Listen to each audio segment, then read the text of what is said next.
This episode is sponsored by Foilsessions, the foiling app that lets you track all your foiling sports. This is Up on Foil, the podcast for everyone flying just above the surface. Pump, carve, soar, let's foil!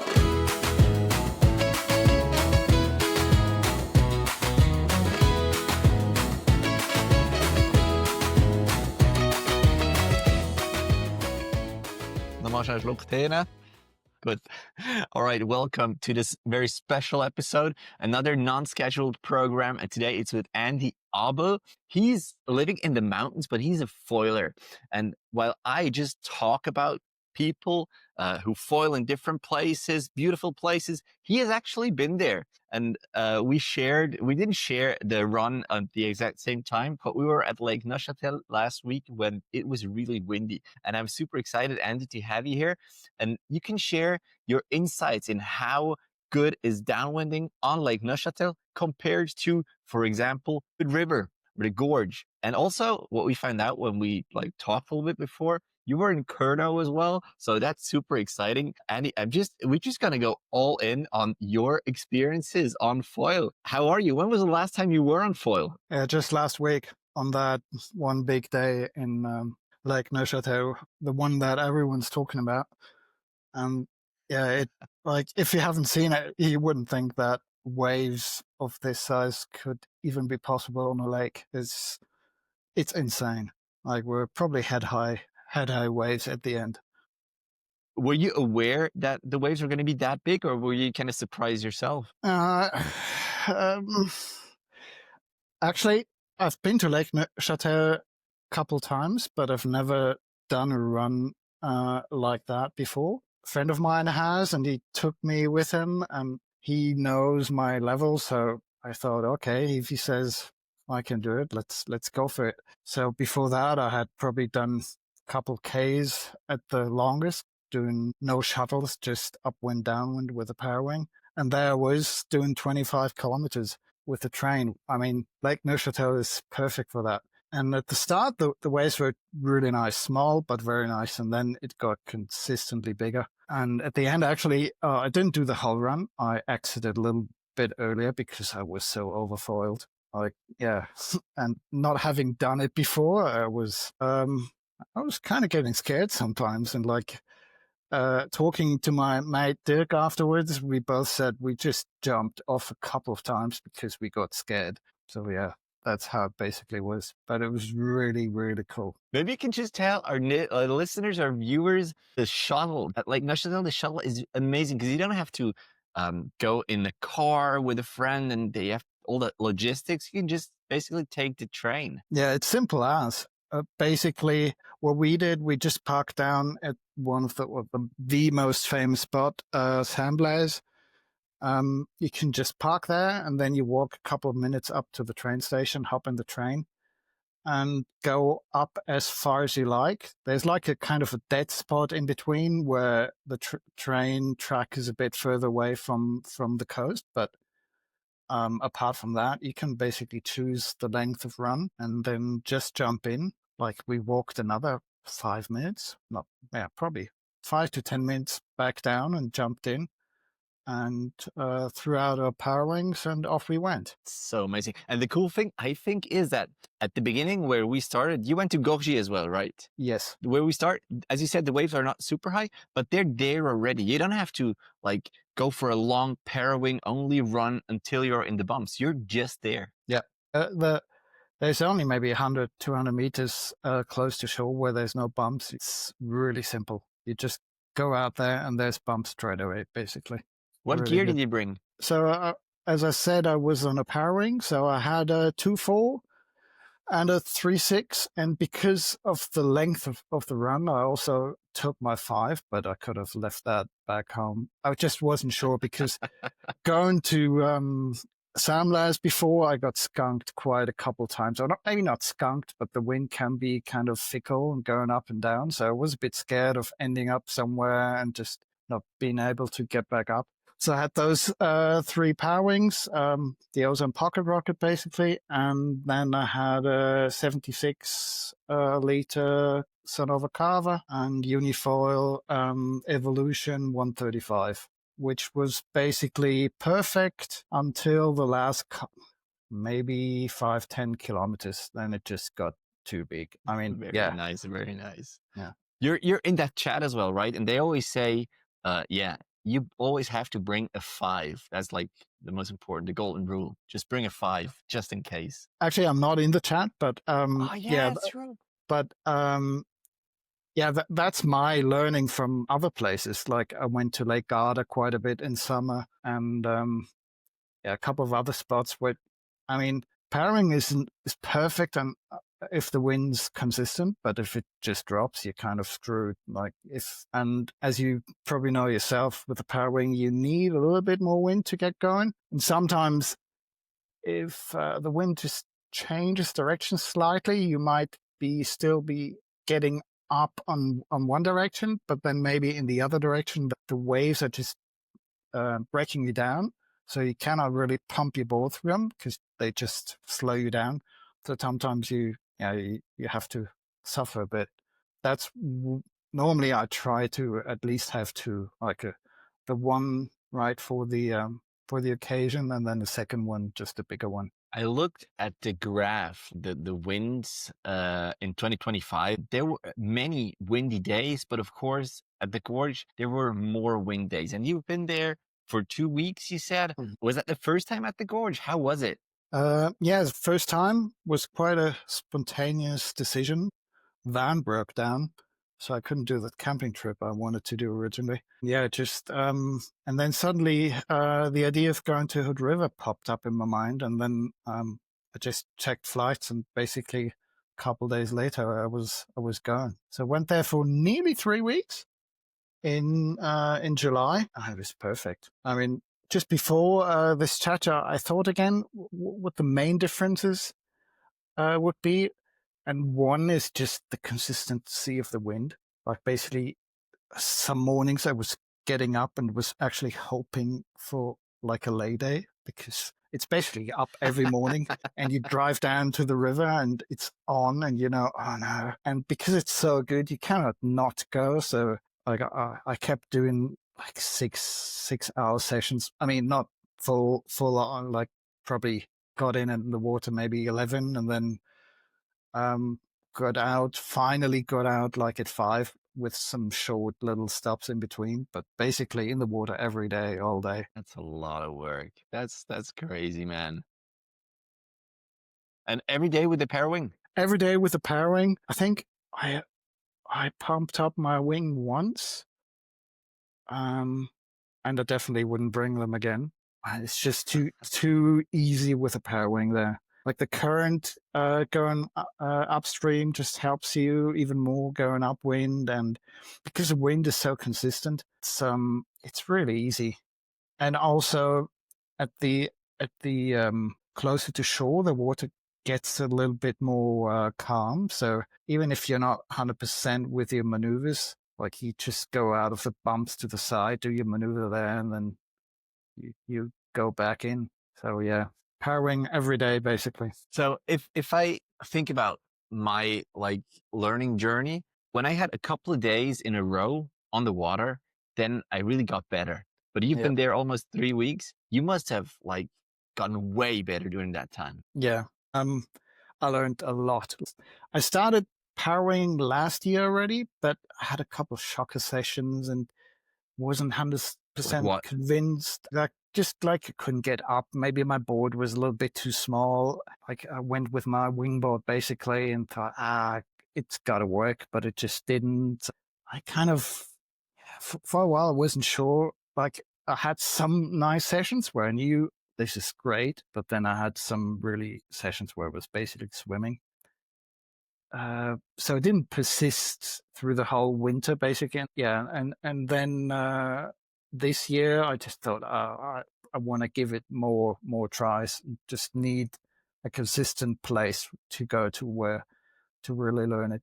Also, as soon as you start going from the wing to the power wing, you see that actually downwinding with a wing is kind of cheating, because the wing, even if it's flagged, it still pushes you. It still helps you.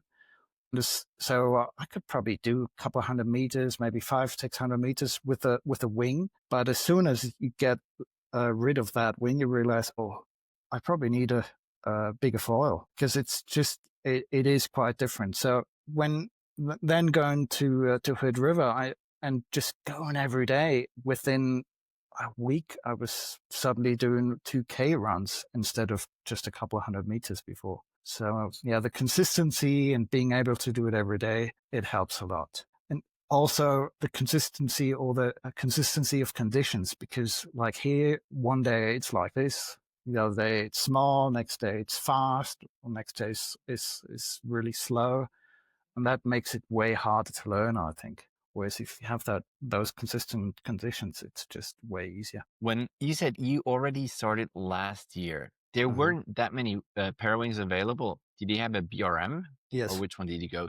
Yeah, I got the BOM. Yeah. Still have that? No, I gave it to a friend. I now also have a Kanaha, which I have to try a little bit more. Especially for the bigger sizes. I think the ozone is really great in the small sizes, and especially riding powered up. But the bigger sizes, if you're underpowered, the big aspect ratio makes it not want to turn when you're underpowered, and the long lines also, and they're really soft, so they tend to knot on themselves. Like once you're flying, they're really nice, especially maybe if you have a kiting background, and and also I think you need to use a harness with that one. Like it is made to be used with a harness, because then you can really use its possibility to be ridden overpowered and just crank up wind. But being underpowered with the big sizes in the maneuvers is sometimes a bit annoying. So I'll try. I'm going to dabble a little bit more with a Kurnow, I think, just at least in the bigger sizes. We'll see. All right, we're going to talk about it because you're in Davos, right? Yep. And there's not really a place to downwind. You might be foiling, maybe parawinging even. We're going to talk about that later on. I want to talk about your trip to the Gorge. You said that it was a spontaneous decision to go there. Mm-hmm. Have you always had it back in your head? Like, yeah, eventually one day I'll go? Yeah, I definitely had it in the back of my head, but nothing actual that I really wanted to go. And then when my van broke down and I couldn't do the camping trip that I wanted to do, I had to reconsider everything. And I said I might as well do the best out of it and just do a really cool trip. So yeah. That's you probably booked a flight to Portland. When you went there, did you take a hotel in Hood River? Did you rent a camper? How do you stay there? I just had a car and slept either in the car or in this private campground. Like that's one thing about about Hood River. There's not really campgrounds. There is one, but it is just next to the train station, and it is incredibly loud. Like, don't even think sleeping next to it. There's basically no, really, it's nothing compared to our trains. There's like this big diesel locks, and there's maybe 4 of them pulling 100 carriages, and they make an incredible sound. And the first night I slept probably 50 meters of it, and then when I finally totally jet lagged and tired, and when I finally half asleep managed to find my earplugs, and I thought, oh, now I'm good, then I realized, oh, the ground's actually shaking from it. So that was one night at that spot. The people were nice enough to let me go, kind of, so because I had already paid in advance. But that was super nice. So then basically either you have a van where you can sleep in. I had just a station wagon where I slept in sometimes, or you find like people who have a van, they just find their own little secret spots. Like they don't talk about those too much because they're kind of secret. There are not too many of them. And I was lucky enough, someone hooked me up with this little private campground where I could go, which is nice. Not close to the I mean, close to the river, but not in visual sight. So yeah, just a little bit But on a backdrop. if I think about like being on the water for 5-6 hours a day, I would need my well-deserved sleep. And if I think about like sleeping in a car, it's not too comfortable. And yeah, if you have noises just waking you up, that sounds like a terrible idea to, to recover. No No, problem for you. I had this self-inflating mattress, and I'm used to that kind of stuff. I'm also a surfer, so I used to do that for a long time. You need tiny little things to make your comfort well enough. And I had a tent also. I slept really well. I mean, after 6 hours on the water, you sleep well. You don't hear too much. So, have you been on the south part, like Hood River, or on the other side, on Washington side? You basically need both. There are several spots in Hood River. I mean, Hood River basically is a little village, and the river divides Oregon from Washington State. So the most famous spot, obviously, is the Hatchery. That's just west of Hood River, but on the other side. So you need to cross the bridge.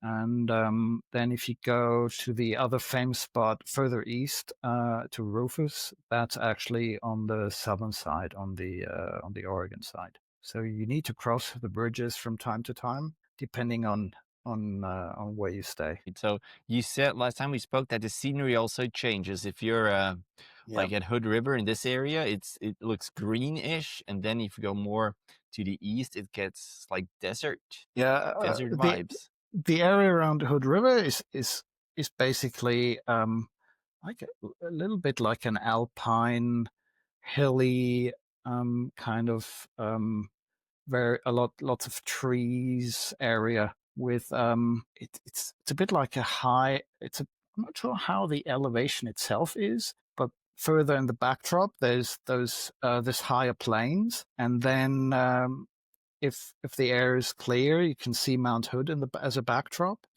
I'm not sure how high it is, something like 5,000 meters, something like. It's pretty high. Maybe I'm wrong. It's pretty high though. There's snow on top, even in summer. Like there's summer camps. People who have been snowboarding long enough that they probably have heard of the famous summer camps there. Actually, I went there for a day, but I didn't go snowboarding. But just have a look at the mountain. It kind of pulled me in. Like I had to go there and have a look. It's pretty cool. Very nice. And then to go back to your question, like if you go further east, it suddenly gets really arid and dry and desert-like. Like the area around Rufus is really dry.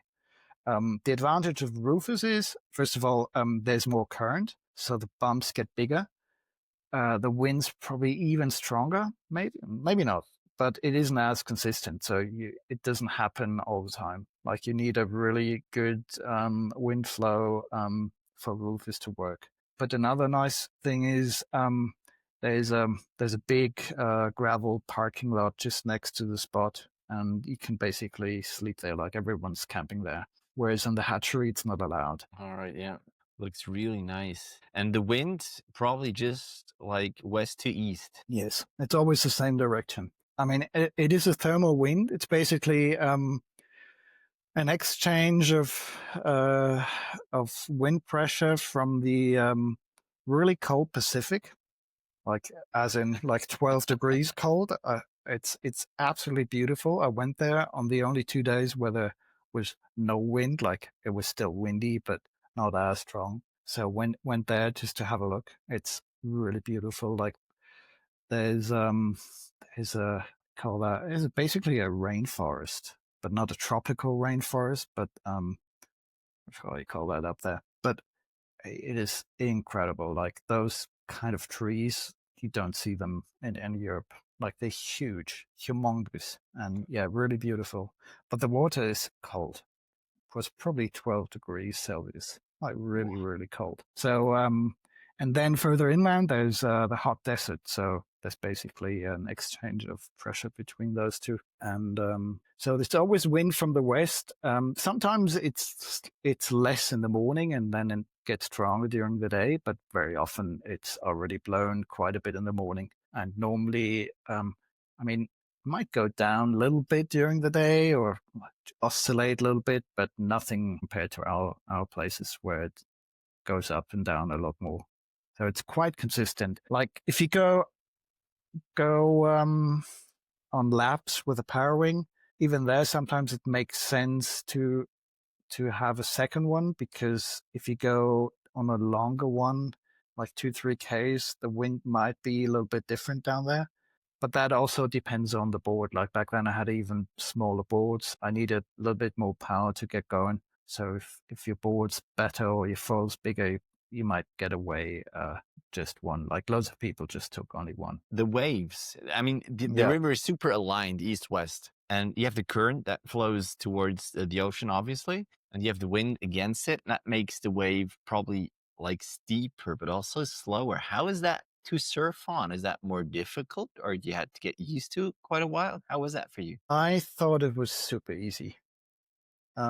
It basically, you go slower. So it's easier to crank more turns. Because you still have lift, you can go quite a bit slower. And it depends a bit on the sections. Like even there, the sections change quite a bit. It's not that you have the same bumps for a couple of kilometers. Like the hatchery is quite a bit steeper and a bit more peaky. And then when you go down a couple hundred meters, suddenly it gets slightly smaller, a little bit more aligned. And then the closer you go to the Salmon River, it gets always smaller, but even more aligned. So I really like that further down there as well. And then if you go further up to the tunnels or to Swell City, actually the waves might even again be smaller or very peaky, kind of, I wouldn't call it cross chop, but like really small peaks that have slightly different angles. That's a bit more tricky to ride. And then compared Rufus is a bit bigger and a little bit more drawn out, I would say. Still quite steep, but a little bit more drawn out, I would say. But also there, it really depends on, like, the one side of the river might have smaller bumps than on the other side. Also, one should notice on the videos and pictures, it always seems to be way bigger. I mean, not the wave size, like the width of the river. It seems quite a bit bigger than it actually is, or at least that was my impression. I was a bit astonished that it's not as big as I thought, which is not a problem, but maybe at the hatchery a little bit, because it does get really crowded. Like it is crowded. There's loads of people, loads of windsurfers that don't really understand what foilers are doing, kind of. And I used to be a windsurfer, so I understand them, but still, yeah. The windsurfers are probably the biggest hazard. Not going to run over. Not going to run over. And yet they go in the other directions. Like foilers usually go up and down, and the windsurfers go sideways. Yeah. Was there any problem at all? Also with the boats that run through there, isn't that a problem sometimes? It really depends. I mean, bear in mind, I've only been there once for 3 weeks, so it might be totally different another time of the year. Everything I'm just saying is just my really short time experience. But there was, like in my experience, there were some days there were quite a lot of boats, and then there were hardly any on other days. I mean, the coolest one is actually the big, what do you call it in English? Is that like a paddle steamer or something? Like the old, it's basically like in the Western. Yeah, that thing is incredible. It is so beautiful.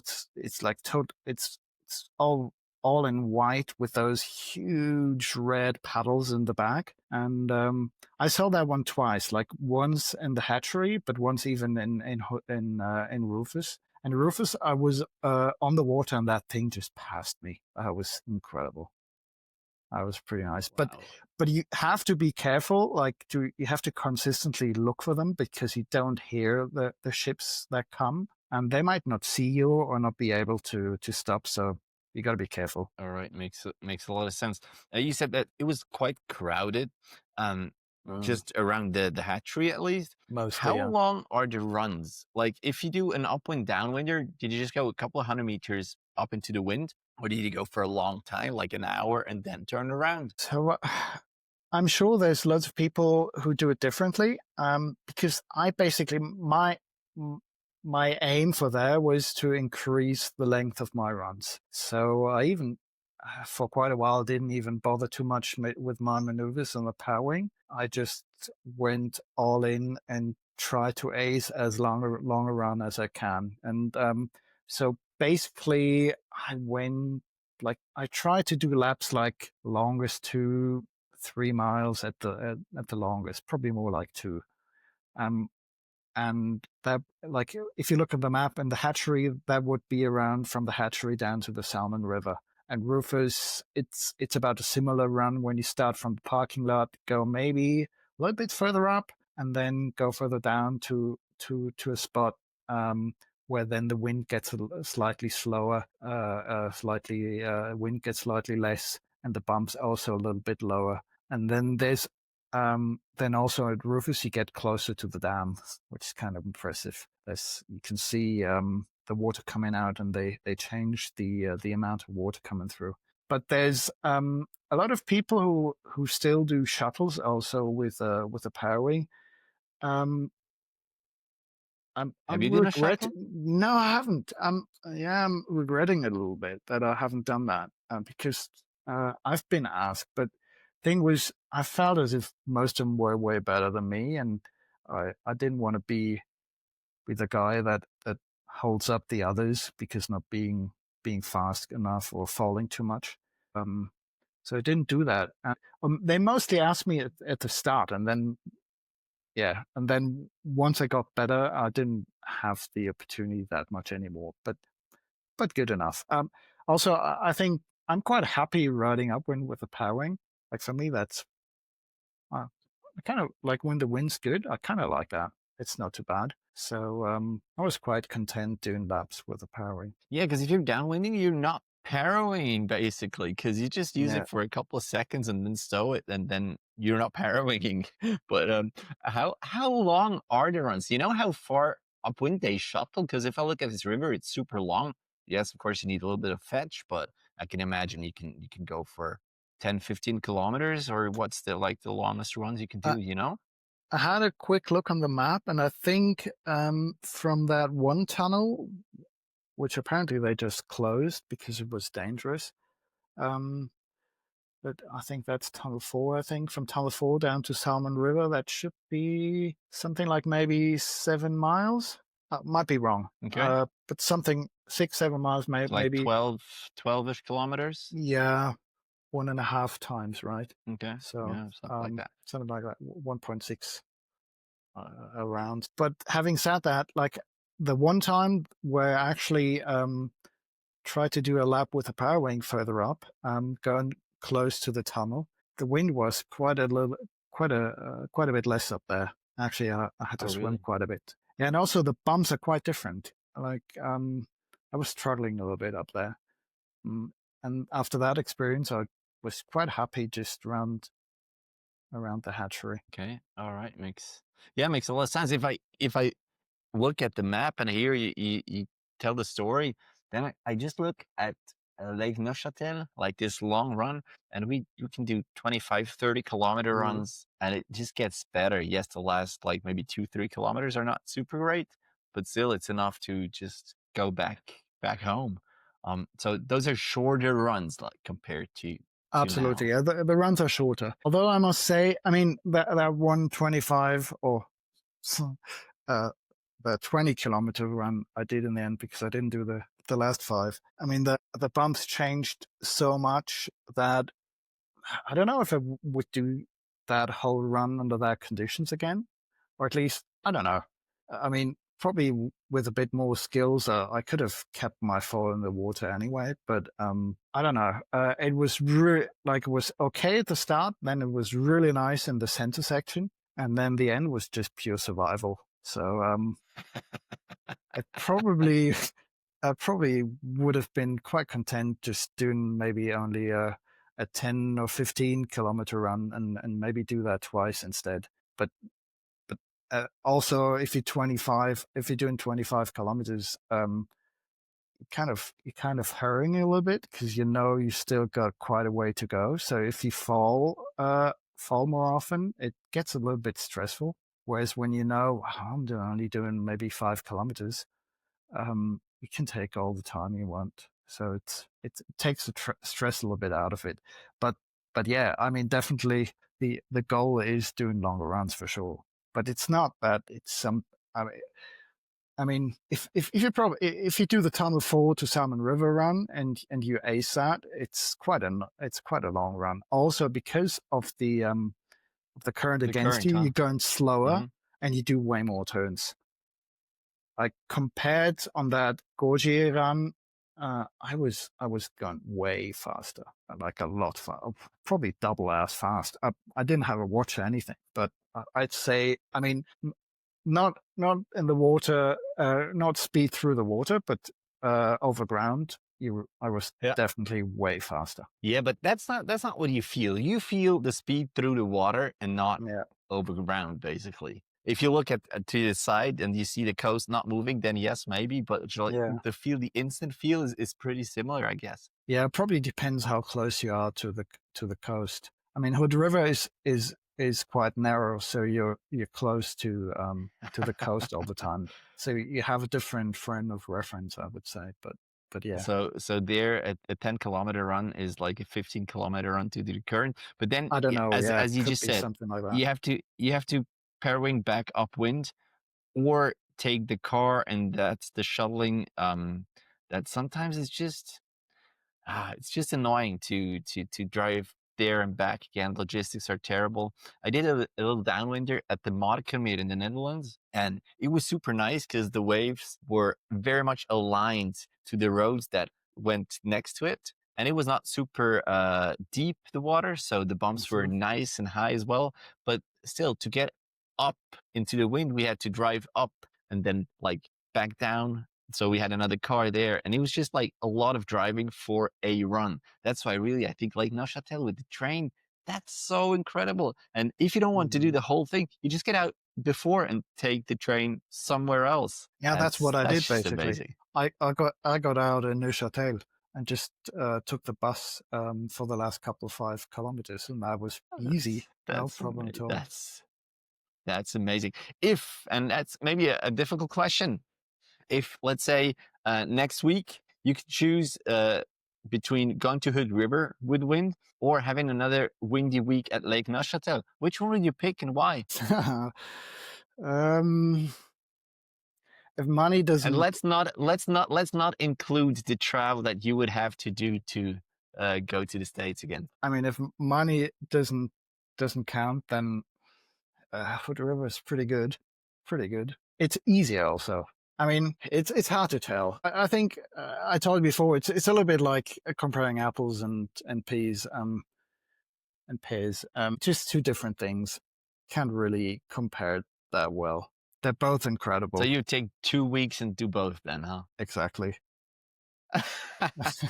Are you going to go back to the Gorge? I might, yeah. I mean, nothing planned yet, but you never know. All right. And then you said that you were at the Kurnow Foil Classic as well. And we've talked about it on the podcast. How was that? And how was it different from like the two spots that we just talked about? Kurnow was cool.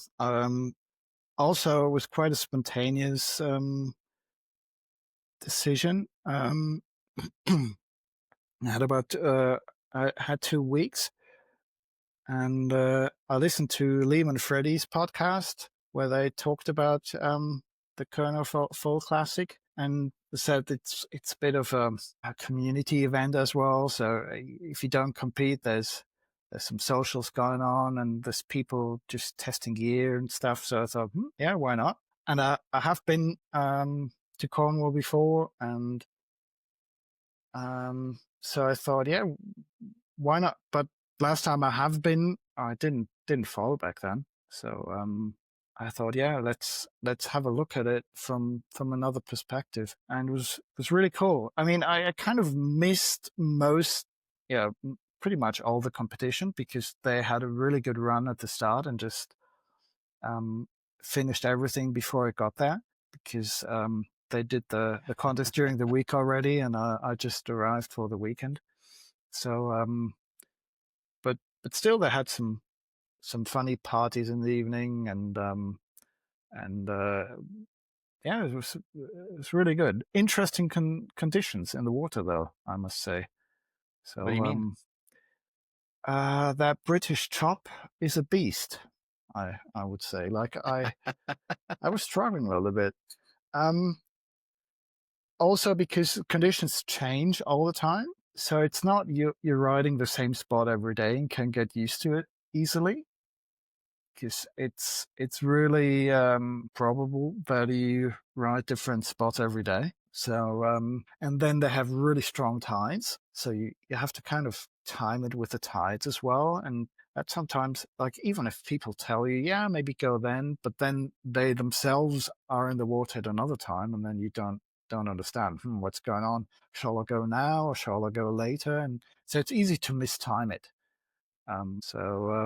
But yeah, really interesting conditions. And I think if you're a little bit more knowledgeable about the spots and understand them better, there's some great spots. I mean, they have loads of river estuaries where there's tide against wind as well. So like mini hood rivers kind of setups. And they also have point breaks. Like I don't know if you listen to, or maybe you talked to Chris. He told Yeah. you about Damer Bay, which is a really incredible spot. It doesn't growth that often because it seems to it needs a really big swell and a kind of northerly wind. But if it's on, thing is pretty incredible. It's got this kind of point break running inside, and then the wind from the side, and it's kind of smaller on the inside. So yeah, that would be really cool. I nearly took part in a paddling race actually, but I decided in the last second that I wouldn't bother because the wind had just died and everyone was basically struggling to make it back up. Like the idea was pretty cool. They had like two gates, and one gate was just at the top where the waves started breaking, and the other gate was further on the inside. So you had to start through the inside gate, tack yourself your way back up, and then just collapse the wing by the time you go through the outside gate, and just ride the waves further down. The wind was really light. I was sometimes struggling to get on foil even with a 5 meters, so I thought, it's not worth it. And I also saw the other guys like doing laps, but I only realized afterwards that actually only 3 other guys made it, like managed to do a whole run because the wind was so light. So in the end, I should have probably just tried anyway, but yeah, next time But maybe. still, it sounds like an amazing experience there as well. And you said that the social events were also really fun. Is that something that you will attend again, like next year? I'm not sure if I'll make it again next year. Depends on the time with holidays. What I actually wanted to try but didn't because conditions didn't align was the Solent, like the little area between the Isle of Wight and the mainland. Because I used to live on the island for a year, really? long time ago. Yeah, I studied in Southampton and I lived on that island just close, this little kind of beach holiday hut from a local family, just straight on the water, basically. Back then I was windsurfing, and I still remember the buoys going one or the other direction depending on the tides, and the tidal current is super strong. I guess maybe 5-6 knots maybe or something like that, like really strong. And it's quite windy, so I think with the right wind there, it should be really, really, really good for downwinding. Only that I was a bit unlucky with the conditions, like because of the Kurnow Fest. I basically went first to Cornwall and then wanted to do it later on, but later on the wind never never came from the correct directions for it to work, so it didn't happen. Maybe next time. But yeah, that spot is definitely in the back of my. All right, very nice. And of course, we never know what happens next year. Maybe there's another sport evolving out of that foiling. I wanted to address it before. You are you live in Davos right now. Probably. Do you have snow already? Yep. So no more going on the water. The lake is probably drowned, right? No. It takes a little bit more that the lake will be frozen. Also, eventually they use the water to make electricity. So eventually there will be a lot less No water more in lake. it. No, I mean it just snowed like 20 centimeters a day ago, but it's already warm again. So that's just the first dusting. All right. Pazen's gonna open in 2 weeks now, but that will be one slope, I think. That's always to have one artificial slope snow piste opening. Do you pair mid-November. wing on Lake Davos as well? Winging though. I did, yeah. Sometimes I do wing a little bit, but Lake Davos is really, really gusty. Like, as in, you get a gust, you get going, and then there's just no wind for 5 minutes, and then you wait for another gust going. And because it's so small, sometimes by the time like you're slogging along, and then suddenly the gust hits, but just when you're on the other side, so you have to turn around quickly. So it's, I mean, yeah. But it's funny, like there is quite a scene now. Back when I started, I was the first full trying it there, and basically swimming the whole time because I didn't know what I was doing, and couldn't really pump well. The wing was too small or whatever. And now there's a couple of locals that go quite a bit. Like when there's wind, there's 5-10 people there, and that lake's tiny, so 5 or 10 people are already quite a bit. Very nice. But for you, the winter is not that bad, right? You have 3A shapes on Instagram, or you are 3A shapes on Instagram. What do you do? So 3A shapes is like a little side hobby business of me where I do custom made snowboards. Basically started out of a need for boards for myself because I couldn't find the ones that I wanted. So what I do basically, I can change width, radius, length, of course. I can put in a different heel side radius on the front side. Basically, kind of like a full custom snowboard that I can build. And people can order it? People can Or order you it. just do them for yourself and your friends? No, people can order it. The thing is, there's no money in snowboarding, and people don't realize that how much work it actually is, because people are spoiled by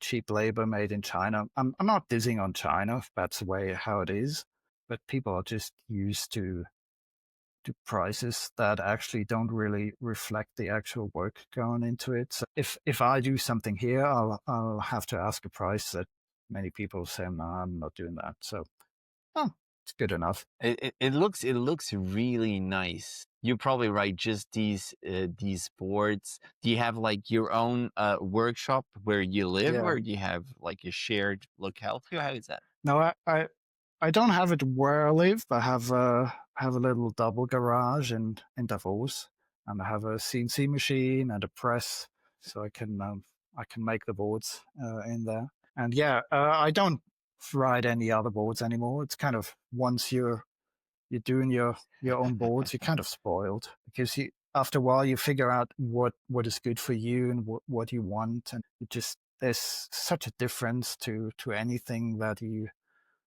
could buy stock somewhere in a shop.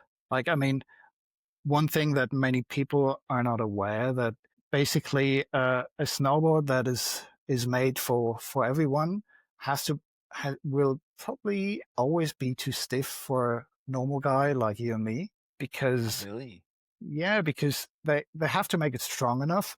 So if a guy of 100 kilos rides that board, he won't break it. Yeah. But if you're like a lighter guy, like 70 kilo, I'm not sure how heavy you are, but If you're a little bit lighter, then those boards will be way too stiff. And you get used to it after a while, and then you think, I need a stiff board for more edge hold, but that's actually not really true. And especially if you want to ride powder, a stiff board is kind of detrimental. Like a slightly softer board is way better in powder. Very nice. How do you, because Hilti, Hilti, he's on Instagram as well. He always compares foiling and downwinding, especially on the waves, to like snowboarding in powder. Do you see the similarity as well? Is that why you like foiling as well? Yeah, I told you when we had a little chat a couple of days ago, and I've been telling other people, I was really surprised when I was in Hood River and kind of finally cracked the downwind code, or so it felt for me at least, because I've been surfing for a long time also. Like I grew up in Munich and surfing the famous Eisbach there. Like I used to be a local there. So I kind of, surfing was my main love for a really long time. So from there, I'm used to riding a board with, and also snowboarding, obviously, you're used to riding a board with nothing in your hands. And then when you're wing foiling, you have those kind of turns in your head that you want to do, but the wings gets in the way. It always pulls you somewhere. And then when you're riding a power wing and have hands free, suddenly those turns, like if you're a competent surfer and snowboarder, it translates. It translates so much. I was so surprised. It could suddenly do turns like I hadn't dreamt of doing any turns like that before. So that was pretty cool. Very I can highly recommend. Yeah. And the advantage, well, with foiling, there are no rocks. There's always enough snow. Exactly, yeah. That is awesome. Well, Andy, when I look at my list, I'm pretty much through. Is there anything else you want to address? You want to tell the people? I was thinking. No, I think we went through most of it. I mean, now I talked all the time, and you didn't tell me anything about your Gorgier run. I actually wanted to ask you before how that last run did go for you. The last run? Well, actually, for me, it was the first real long run. I did a couple of ones. I tried with the paddle from Neuchâtel to Saint-Blaise, which was a pain. Like, I thought, it's going to be half an hour, maybe 45 minutes. And then it was 1.5 hours and me maybe 200 meters on foil. So now doing this, like first real downwind run with the pair wing, at least from this side, was amazing. I think in the first run, like my max was like 15 minutes on foil before falling in again. And for me, that's already something. That's quite a bit, I would say. That's pretty good. Yeah, it's fun. And I felt fine as well. I took out the camera. I was able to actually FaceTime my family and try to show them what I was doing. So yeah, I'd say that worked quite well. But the problem is now I want more, man. I want to go again. Like next time it's so addictive, really. And I work as a teacher.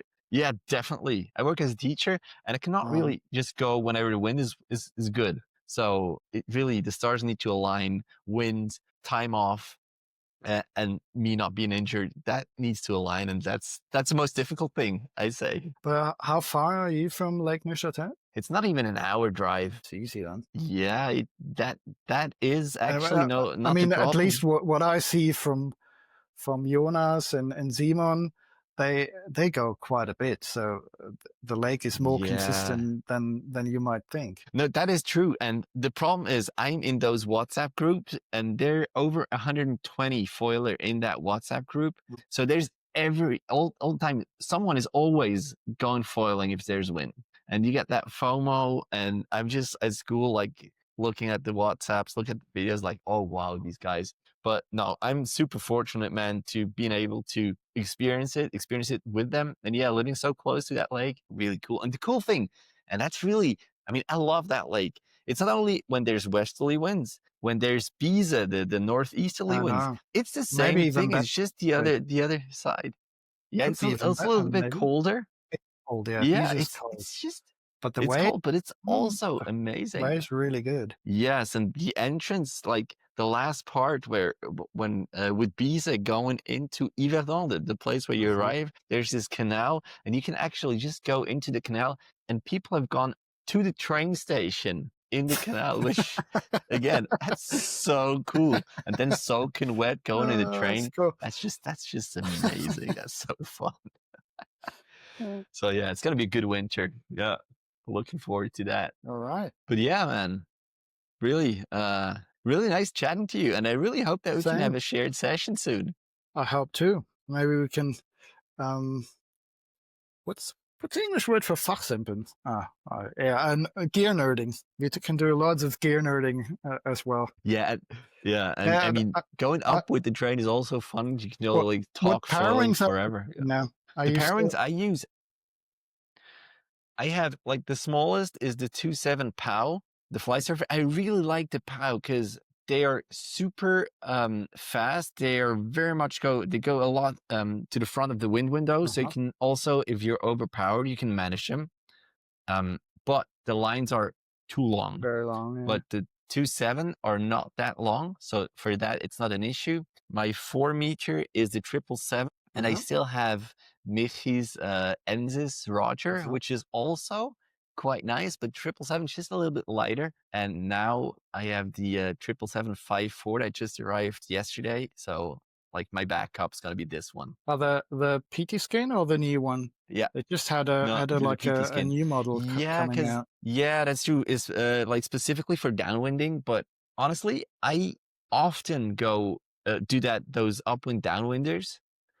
And also, like, I'm at Lake Silvaplana every summer for 2 weeks, and there I'm just gonna free ride, and I need a pairing that goes upwind well. And honestly, like, I don't see the big advantage of the purely downwind pairwings. Yes, the lines are a bit shorter, maybe the bar is a bit shorter, but I have no problem stashing the big thing.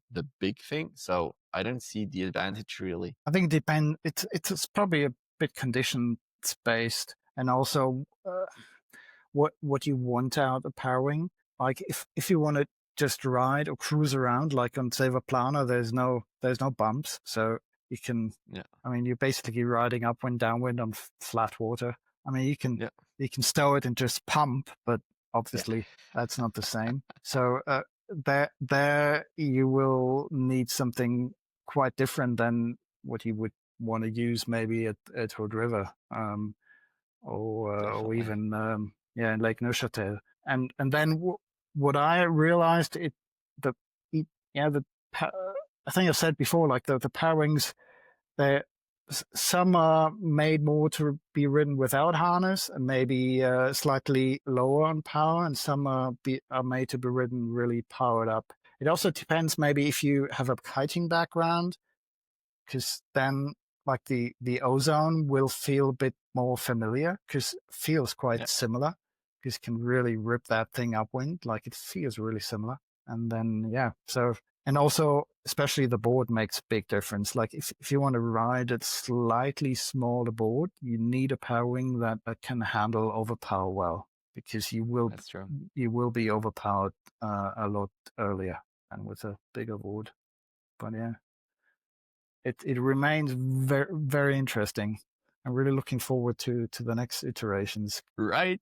It's so fun. It's really so cool. I still have that paella, the double skin from BRM. Ah, you got that. And Nice. I have it, but I wanted to do a podcast with Greg, but so far it wouldn't be a good episode because I used it 3 times and I was on foil a couple of 100 meters, not more. Maybe just because I wasn't out in good conditions, but also I have this 74-liter board. I'm a little bit over 70 kilos, but with the wetsuit and everything, like it just floats barely. And if I have this 5'3" huge double skin and I need to like have the water drain, then it's it's a pain, man. It's really a pain because you need more wind to get out. And it's just, I haven't had a good session yet. And I don't want to have that conversation with him until I had a good session. So I might take another. Although he's a really cool dude. I actually met him in Hood River. Oh, really? Yeah, he was there doing what we call an apéro with Swiss guys. So like a meet and greet in one of the bars. Yeah. And he was there, and I had a chat with him. A really nice guy. I'm sure he is. I just like I maybe I also feel like I would disappoint him if I was like, yeah, I have it, but I'm not able to use it. Yeah, So, no, I think you're right. You should try it a little bit more before you talk to him about it. right. Uh, Yeah, we'll do that definitely. Maybe just go in all over power because it's a 5.3. And I was out with 4-meter single skin. I thought, well, if I can fly a 4-meter single skin, then the 5.3 double skin is gonna be fine. But it just wasn't. Wasn't? Okay, Oh, interesting. but maybe that's just Where was that? my Which spot? I was out twice in Plana, didn't work, Mhm. and I was But here in Silvaplana, Sandnes. I mean, But you know, Silvaplana I is had a so long the board. winds. Yeah, but the wind's weird. Like I don't know. I've been power winging in Silvaplana, but I don't really like it for power winging. I think because the air is less dense, it just you need a bigger power wing, and I don't know. I think But you know, it's not a good spot for power winging. I think. I did this big power wing comparison. I tried I know. 18 Yeah. different power wings so far, and it was all on Lake Plana. And I really like it there. I think like that's my place. I love it. I've been there as a kid. It's like, Of course, it's a love it. beautiful place. I mean, I really like it. The thing also with the power wings is not all sizes are the same. Like, Yeah, as I that's said, true. for the pocket rocket, the small sizes are amazing, whereas the bigger sizes, maybe not so much. Or, not. I mean, they're still amazing, but they're harder to ride. But the small ones, it's a little bit less of an issue. But the big ones just get complicated if you're not really powered up. But Lake Silvaplana being so high with the less dense air, you kind of Yeah. need to ride those bigger ones. You might not feel a power wing because you're not able to ride the small ones. Yeah, That but yeah. that might be possible. The good thing I thought was it was always flat, so I can purely focus on the feel on the wing itself. And yes, if I were to do it like Neuchâtel, I would have the pairing out for a couple of seconds and just stash it, and I wouldn't really be able to feel it that much. And there was all pairing, and I had especially a long board, like enough buoyancy, like 123 liters.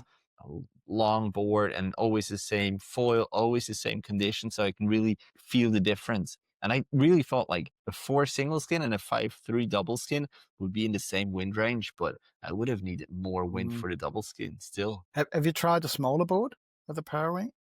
Right now I use a 74 liter, but up there I really wanted a big enough because I started from Sils, like the southern tip of Lake Silvaplana.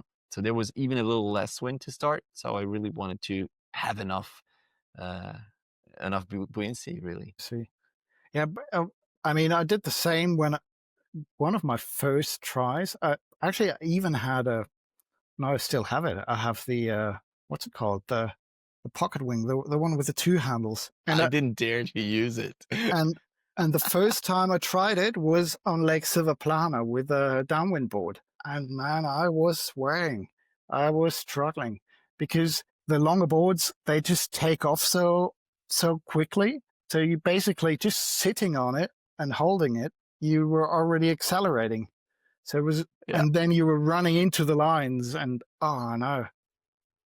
Yeah, that was one of my first, I think it was probably, I'm not sure if it was the first session ever, but one of the 2 or 3 first sessions on a power wing was up in Silvaplana with that little 2-handle thing. And I was... Sorry, I didn't hear you well. Did you say the first or the worst? No, yeah, the first or the second one. And it was definitely one of the worst, yeah. No, I'm just kidding. I heard you well. It's fine. No disrespect to Sam of Hawaii 5, or how it's called, doing that cool little parachute. I still think it's such a cool idea. I mean, it was obviously the wrong conditions. Like the wind wasn't just barely strong enough. And I think, what do I have there? Like a 3, I think. And you know, Silvaplana, it's 1,800 meters or something like that. The air is really not dense, so the wind is actually less strong, basically. And I was on a downwind board, and it was like a big foil as well that I'm not used to. So I got on foil, obviously, but then I couldn't control that big foil that I wasn't used to. Like, oh, it was a nightmare. Terrible, but also fun. Like Yeah, I of have, course. I don't know it was a 3 or something, but Titsu here from Seven Surf, the shop here in Mhm. Thun, he gave me the pocket wind as well, and I just like took it out and like, well, I'm not gonna use that here because I don't think you can go back upwind with that. I mean, I think if you got it and you're on foil, you can go upwind, but it's just the handling isn't as straightforward. I mean, I haven't. I mean, I think I still have it. No, obviously I still have it. I haven't tried it since. I should probably just give it a go just for the fun of it. And I think, I mean, And you don't need. I mean, you could go upwind pretty well with a BRM Maliko version 1. I mean, that thing went yeah, but upwind. that's a good pair wing. That's still a good pair wing, Yeah, I'd but say. but the main thing for going upwind is the foil. I mean, if you know how to ride a foil and you angle it well enough, you will kind of go upwind. I mean, obviously not as much as with a pocket rocket or something like that, but you can go up. Yeah, true. And really, it's the rider. That was one of my learnings. I gave Baltz my Mhm. F2, and Oh. I could go upwind, but not super well. I preferred my 777, was much easier. But Baltz could go upwind as much Yeah, as but I he's a did. phenom. I on the 777 and he But on the Baltz is, F2. So yeah, but still, it's the rider that makes of course, a yeah. pair wing a good pair wing. So that's really something Yeah, but to Baltz can consider. fall with an umbrella. That's true. That's true. I once, Still I amazing. think that it must have been late last year, or even Michi's the same. I remember Yeah. I was in Islington and the wind wasn't as strong as forecasted, but we dabbled on the beach anyway. He let me try his gear, and I had a Maliko. Yeah, I had the Maliko version 1, and I gave it to him, and I'm not sure what size it was. Like, no way I could get on foil, and I was on a downward board, like the F1, like not the super long one, but Yeah. it was like 600-700 liters about, and a relatively big foil, and I couldn't get on up on foil. So Michi went out on my gear, and he basically just stood there and pumped the board on foil just out of his legs and holding the power wing basically. It's incredible. What a legend. You know what? That is super true. I mean, those guys, I love them. They're super good. They're super helpful as well. But that's actually why I still think my reviews are kind of good, because you see an average foiler use that stuff. That's a different approach. And if you see like a pro like them doing, they can do anything.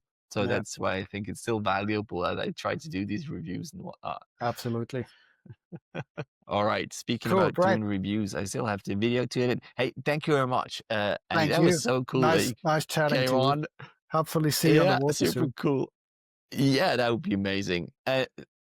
If not earlier, then maybe next summer in Silvaplana, maybe. Yeah, hopefully this winter. Are you going the whole winter? Yes. Or? Yeah, of course. No, I'm gonna be on Lake Neuchâtel as much as possible. Gotta get myself a thicker wetsuit though, but yeah, I'm gonna be on. All right.